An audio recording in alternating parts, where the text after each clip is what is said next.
Ay! Lumundag yung tilapia. Hello!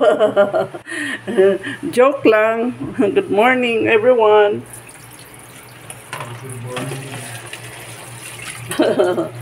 Ito si tilapia, hugasan natin. Nagtanong-tanong ako sa mga bata. Parang survey ba? Ano ang masarap na luto ng tilapia? Karamihan ng sagot ay pinirito. Pero kung pirmi lang pinirito, ay nakakasawa din. Magtanong naman ako sa matanda. Mga matatanda. Mga kaibigan ko, ano ang masarap na luto ng tilapia? Ang sagot ay pinaksiw. Pero kung lagi na lang pinaksiw, nakakasawa din, di ba? So, ito ay nakaliskisan na magluto ako panahon ng Kwaresma ng puro isda lang or tilapia is the best. So, ito po ay tilapia. Binili ko sa market, buhay pa. Kasi pag bumili kami ng tilapia dito, fresh na fresh eh. Nililinis ko lang. Linisin ko ulit. Pero malinis na ito. No? So, pag buhay ito na fresh, abay, binabatukan lang sa ulo, patay na. So, ito ngayon ay linisin ko ulit. Kalbuhin natin. So, alisin ko ang buntot.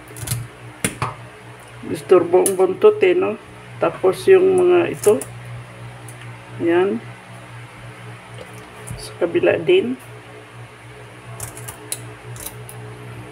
Kahit yung mga sirit dito sa dulo. Pwede naman alisin yan, no? Kung sharp yung ating scissors.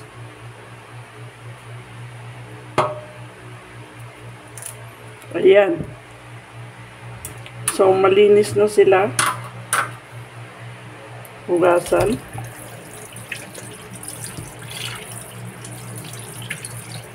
Lagay natin dito sa ating lagayan na malinis din.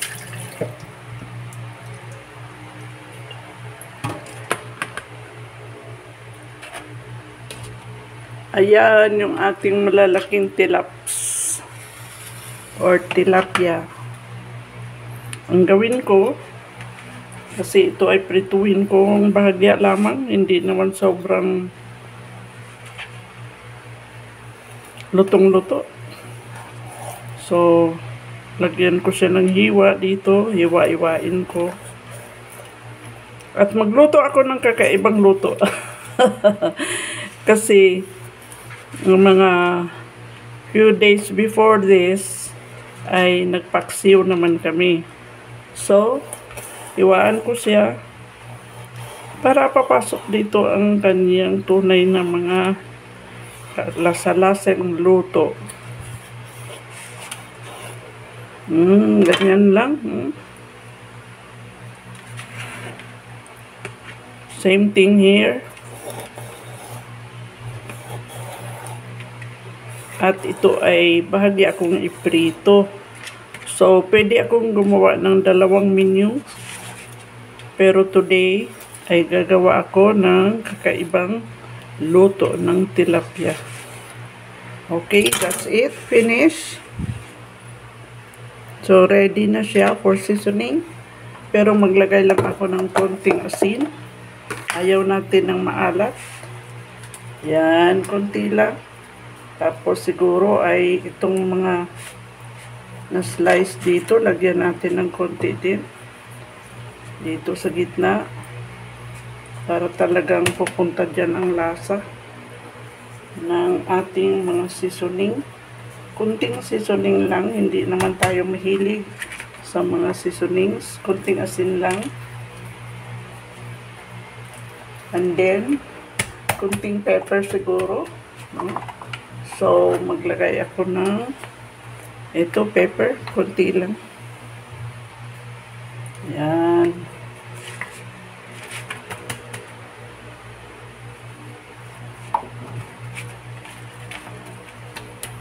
Okay na yan. And then, this will go to our frying pan.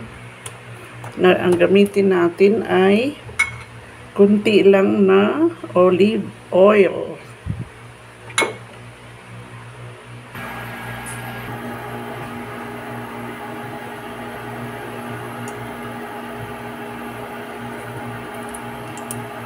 Kaya isa-isa lang po ang pagprito natin kasi maliit yung ating frying pan.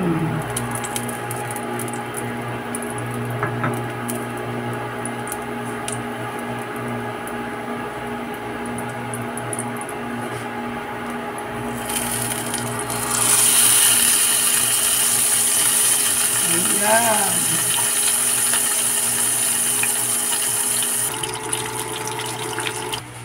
Ayan na, bahagyan natin pinirito ang ating malalaking tilapia. Isa lang ang lulutuin ko sa ngayon. Okay. Tapos yung mantika na naiwan dito ay hindi na natin tanggalin sa ating frying pan. Pero kunting-kunti lang ang natira dyan na mantika. So magluto na tayo ng isang menu. At naglagay ako ng maraming sibuyas at maraming kamatis. Kasi kung marami, masarap. Okay, cover muna natin para magsatas.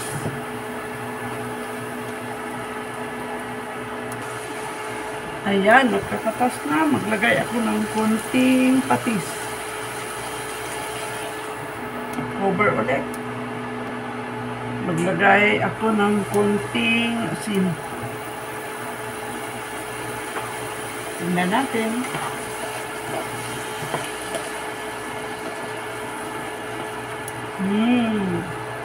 Mabango.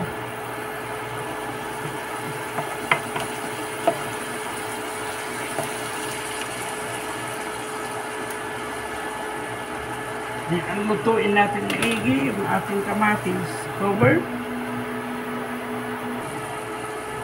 Ayan.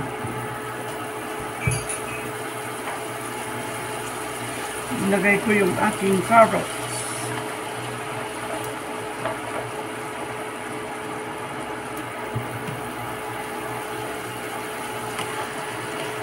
Mix.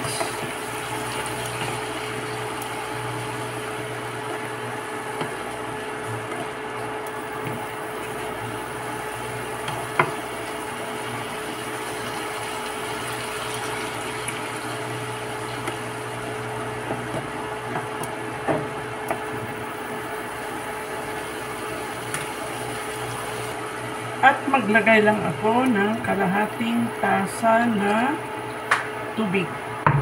Cover hanggang sa maluto yung ating carrots.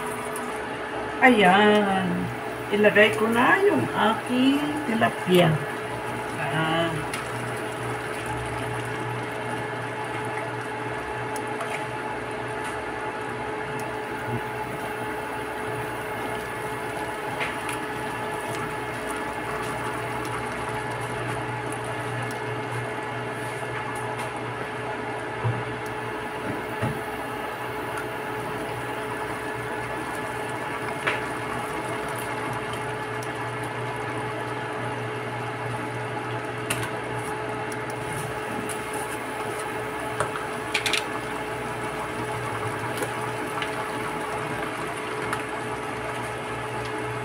Sprinkle lang ako ng kunting sugar. Kunting-kunti lang. Kaya, hindi naman siya very sweet. Pero kunti lang, maglagay tayo. At luto na yung ating carrots. Turn natin yung ating tilapia.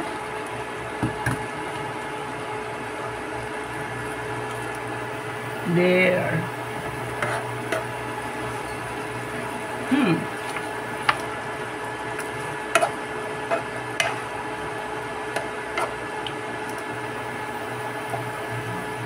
Taste natin.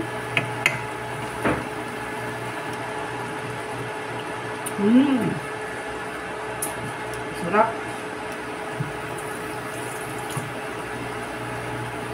So, hindi siya sweet, hindi siya sour.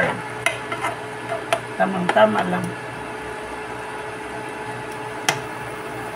Lutuin natin ang ating carrots with tomatoes.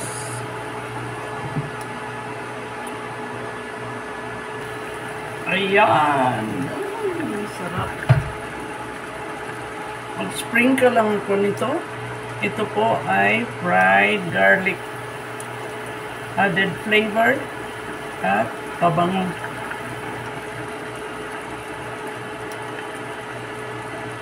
That's it. Done. Ang sarap na tilapia.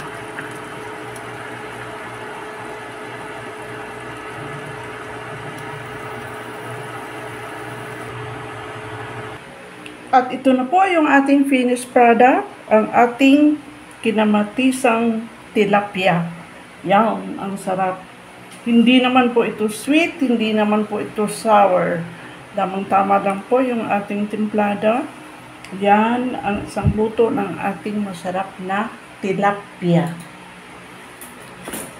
O, diba? May vegetable na. May fish pa. Okay? Simple lang, pero masarap. Bye! Thank you for watching. Panalo itong recipe na ito. Now, please keep on watching my videos. Ito ay para sa ating mga beloved senior citizen at lalo na sa mga mahilig mag-experiment dito sa aking YouTube channel. Thanks for watching and God bless us all. Bye-bye!